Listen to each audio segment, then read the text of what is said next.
Vista. Absolutely beautiful. There she is. I was saying to Mike earlier when we were looking over the car, all the vents on it, so you can see just behind, next to the tail lights there, right underneath them, in the door, on the fender, they're all fake vents. Toyota put them there so that the aftermarket could put in vents for things like oil coolers and things like that. So when people start upgrading it, the vent locations are already there, which is absolutely fantastic. So it's a car that from Toyota is built to be upgraded. Yes. Which segues on beautifully, doesn't it? Maybe we should do that now. Take a look at some of the upgrades. Yep. So we love a body kit or two. So we've got the fantastic Toyota Heritage kit. I really like this kit. The Toyota unveiled this at SEMA 2019.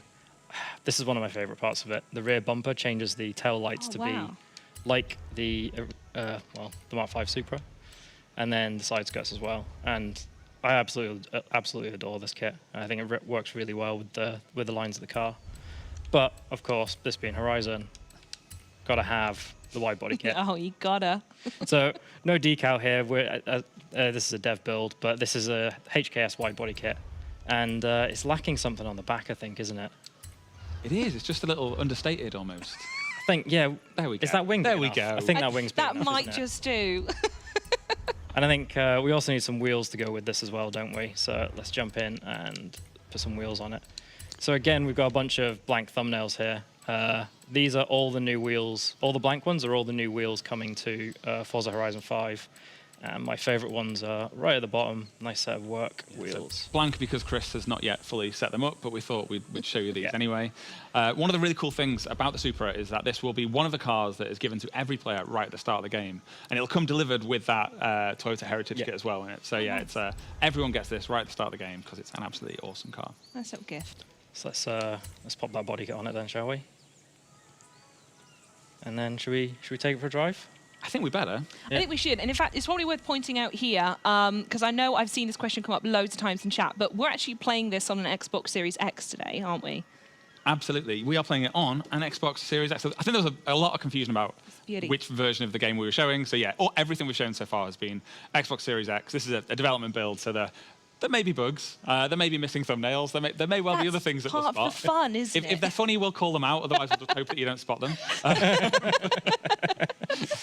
So let's get this on the road then. What is it we're going to be doing? We're going to be exploring some new biomes, aren't we? Ooh, yes, of course. So which one have we got first? We're starting in the Rocky Coast. Shall we swap out Chris for Connor? Oh, yeah, let's do it. Okay, so Chris is actually going to hop off screen now so he can drive without distraction, ergo us two. So instead of taking his space on the sofa, it's going to be Connor Cross. So Connor, if you want to come in, and Chris, if you want to go into your concentration corner. Very nice. Very good. The smoothest of transitions. Hello, Connor. As if by magic, hello. Hello. Would you like to tell us more about the Rocky Coast? Yes, the Rocky Coast. Do we need to pan? If we can just dip away while we do some. Chris does something. We do some magic behind the scenes. Sorry, you just saw. Just any second. There we go. There it is. Now, this is situated on the west coast. It is rocky and it is a coast. There we go. So there's lots to see, lots of rocks. We captured this in particular on a tourist boat. Funnily enough, we have photographers actually go round each of these rocks and capture hundreds of photos for photogrammetry. If Chris looks to the left, you can actually see some of the. That's the right. Is that the boat? Is that it there? Yeah, we have actually put a boat in the game. In the game that is comparable to the boat that we used to capture the Rocky Coast. So all of this, we've mentioned it a few times, but all this stuff's created with photogrammetry as well. So it's super accurate to real life, which is why it looks so amazing.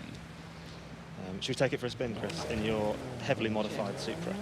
In its natural environment on the beach. Yeah. Yes, absolutely. So how do you actually go about making this area for the game then? What are the fundamental elements of the Rocky Coast? So if you want to go left here, actually, Chris, we can go past some more rocks up close.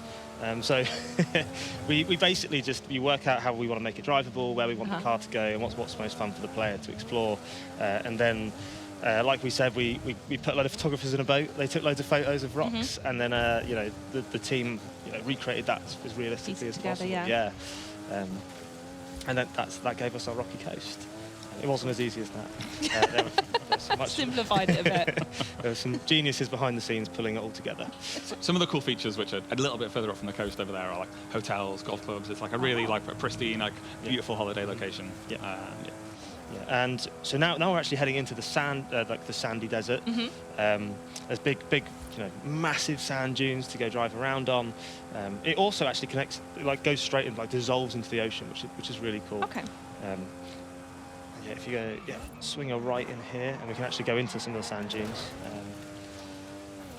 That's stunning.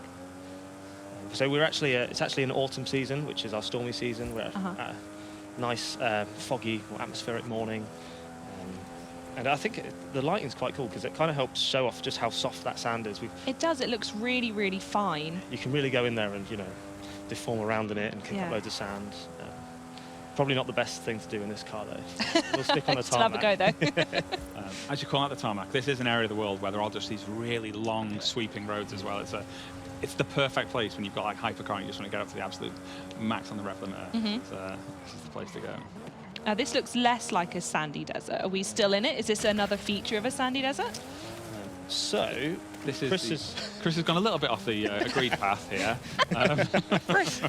we're actually going. We'll come back to that area in a moment. We're actually going into a gypsum desert now. Oh, I see.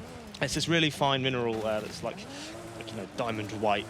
I think it's carcinogenic, isn't it? Yeah, probably better not to go there in real life. But in a video game, you are protected from any ill health All effects. tourism to be done within Forza Horizon 5 then. Yeah, it looks great in different times of day as well. It just picks up all that different coloured light coming through the sunlight, so you get all those beautiful reds at sunset and blues in the morning. This just looks like the best place to go racing. Are there any races that are actually found up around here?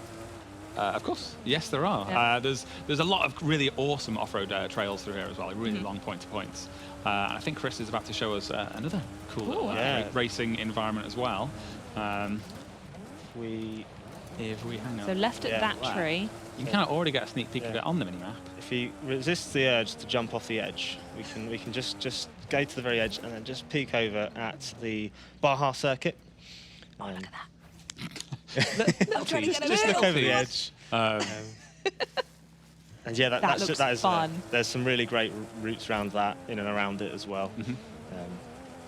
That was also actually recreated from photos. Our team actually went and found some satellite data of, recreated the roads and how they look and how the sand actually changes colour, which is so cool. Which is really cool as well. We'll take a closer look at that in a future stream, I think. Now we have left the gypsum desert and very much in the living desert. Yeah. Here we go. So what's this then? What is the living desert for those people who might not be familiar with that term? So this is based on the Baja California desert. It's kind of contrary to what most people think of a desert, in that there is sand, but there's an absolute ton of foliage. There's all these lovely, thick mesquite bushes everywhere. There's loads of these yellow and celia bushes. Rocks. Chris is lost. You okay, mate? Yeah. You're just taken aback by all the cacti. So there's lots of different cacti. We have all these weird alien-type plants called boojum. Those things there that Chris has smashed through. This was all planned, wasn't it, Chris? Flawlessly executed. Yeah. There's all these really cool little settlements as well. They've all got their own little story there as well, and really feel like they're part of the world. Really, really true to sort of Mexican towns and things that we found in the area.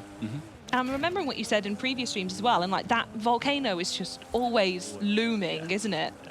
Yeah. Where Chris just took a little detour, actually, there's a really nice trail that goes up there that is even funner coming down the other side. Yeah, I bet. There's all these a fantastic, great big rock.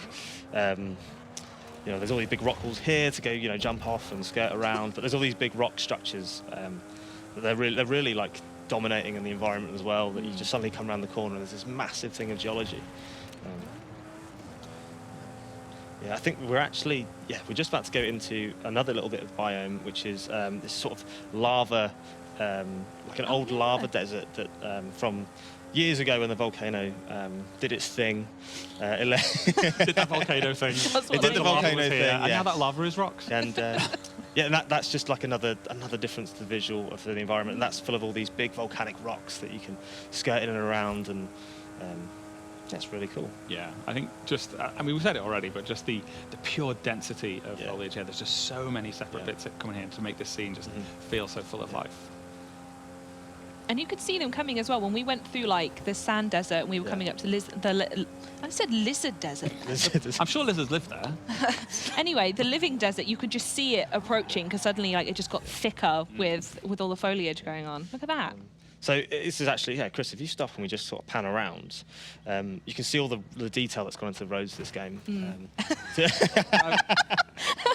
They say no, keep going. Hooligan driver tires.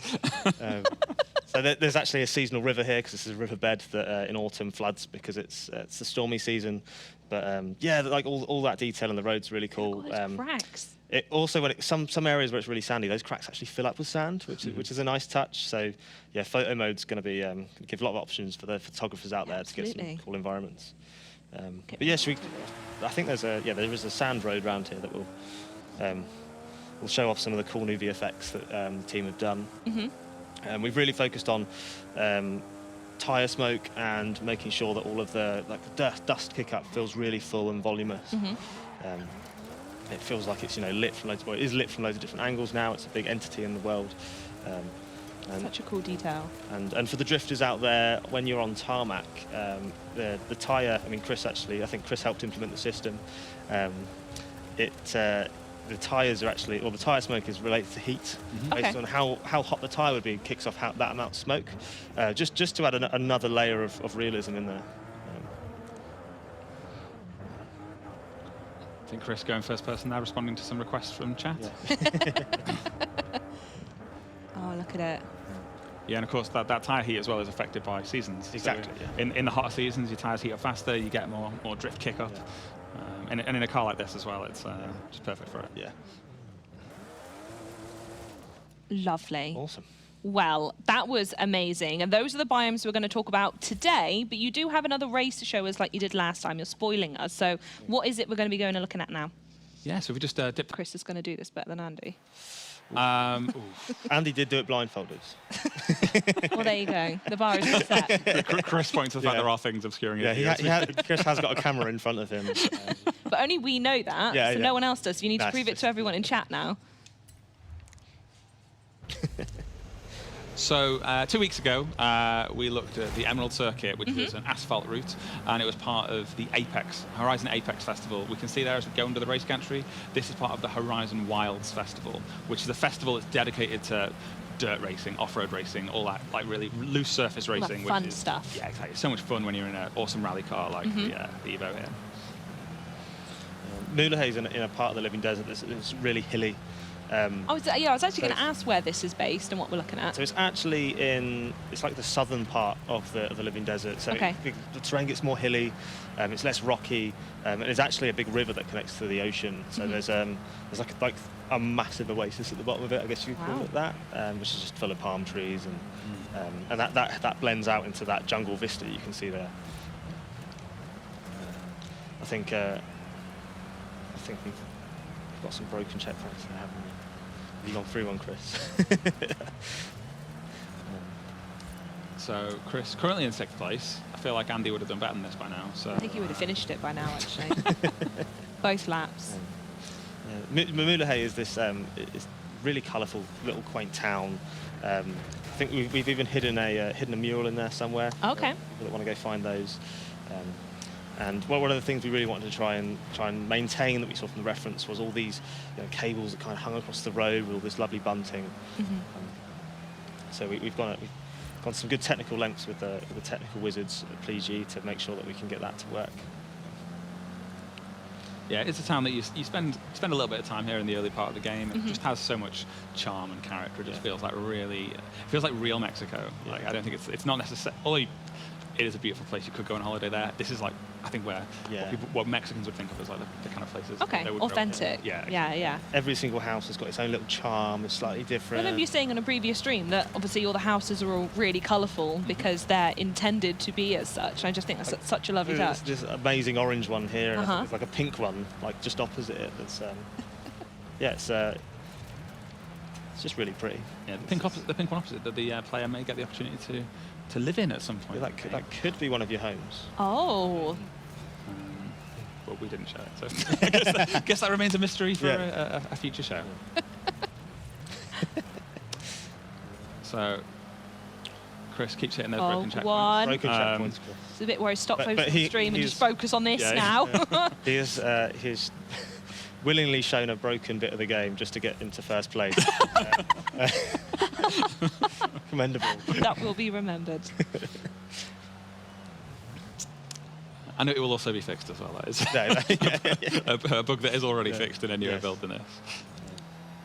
All right, so he's only got one corner left. I think he's got enough of a lead now that we can call it done. So well done, Chris. Well done. You can come back another week, Chris. Great work. Very well done. Very good. That was stunning. I love that you're showing us.